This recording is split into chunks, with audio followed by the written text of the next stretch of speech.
de personnes qui souffrent de faim chronique dans le monde. Il y en a un autre milliard qui souffrent de malnutrition et 2 autres milliards qui sont momentanément mal nourris. L'Europe de l'Est, la Russie, l'Amérique du Sud sont des additions à l'Afrique faminique.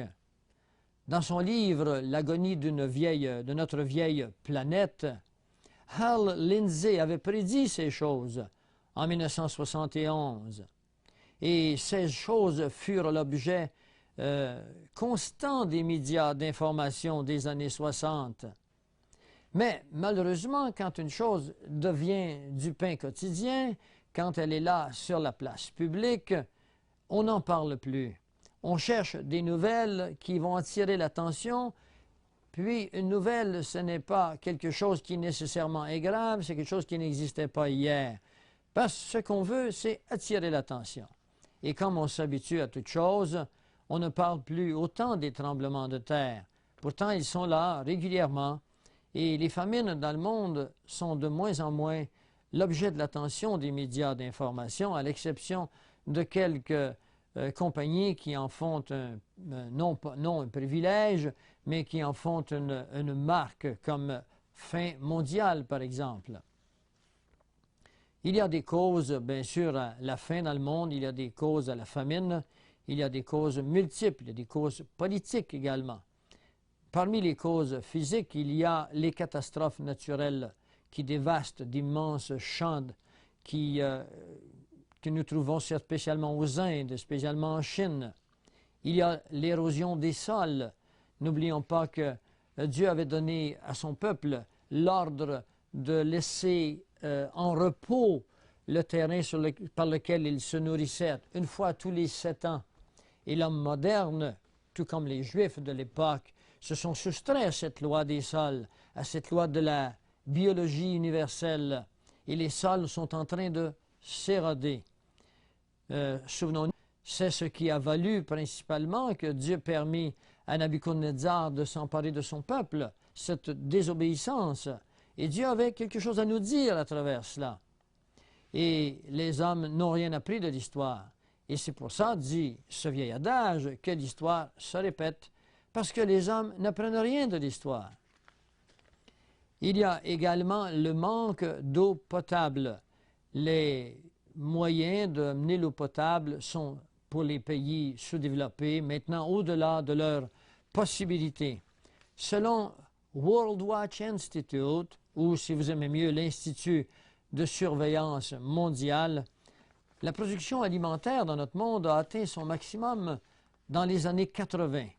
Et maintenant, malgré la croissance de la technologie, eh bien, il y a une régression qui, selon eux, est irréversible.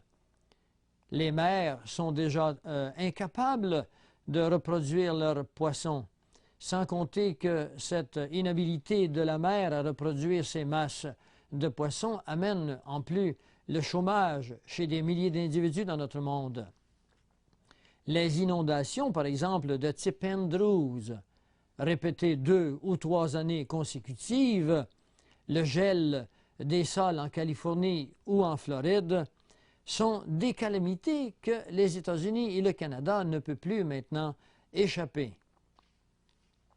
Des transformations, des informations, permettez-moi de me rectifier, spécialisées, nous démontrent que les réserves alimentaires en Amérique du Nord s'évaluent en termes de quelques mois seulement. À la fin de cette cassette, des milliers de personnes auront décédé par inanition, par manque de nourriture dans le monde. Croyez-vous encore que les pestes, que les tremblements de terre et que les famines font partie d'un livre ancien si vous écoutez la nouvelle internationale? Je vous demande de rester à l'écoute. Nous avons d'autres statistiques pour vous, intéressantes, peut-être pour le moment pessimistes. Mais la parole de Dieu est une bonne nouvelle. Et nous aurons également une très bonne nouvelle à vous annoncer.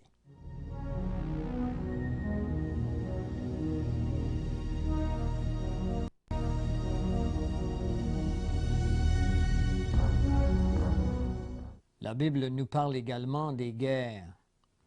Voyons dans Matthieu 24 au verset 7 ce que Dieu a à nous dire sur ce qui arriverait à la fin des temps. Une nation s'élèvera contre une nation et un royaume contre un royaume. Il y aura en divers lieux des famines et des tremblements de terre. Ensemble, explorons maintenant ce phénomène des royaumes contre les royaumes et nations contre nations. Le siècle que nous terminons actuellement a été le plus sanguin de tous les siècles de l'humanité. Les 2 guerres mondiales, les 100 millions de personnes mortes dans des goulags de l'Union soviétique, la Chine, le Cambodge, l'Éthiopie et des douzaines d'autres. En 1986 et 7, par exemple, on estime qu'il y avait 42 guerres à la fois dans le monde.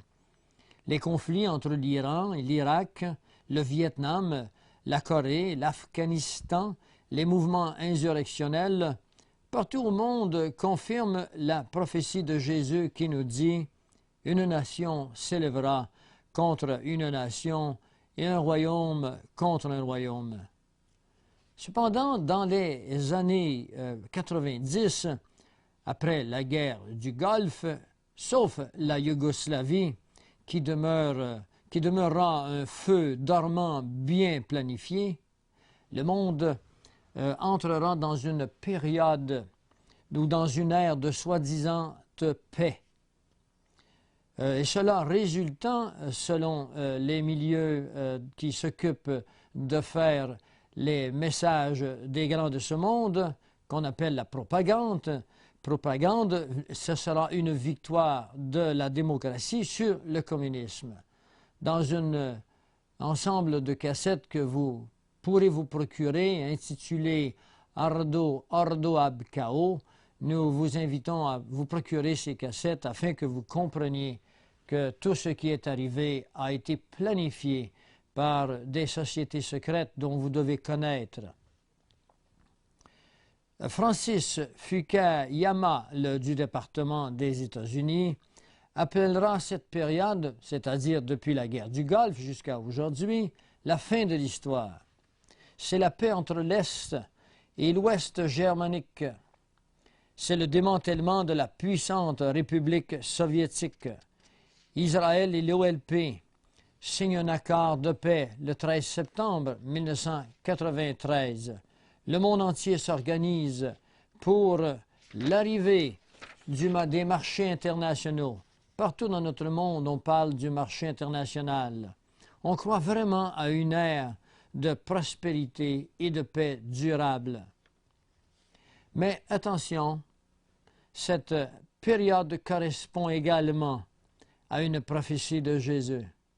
Il faut aller dans 1 Thessaloniciens au chapitre 5, les versets 3, 4, pour voir ce que Jésus nous dit sur cette période.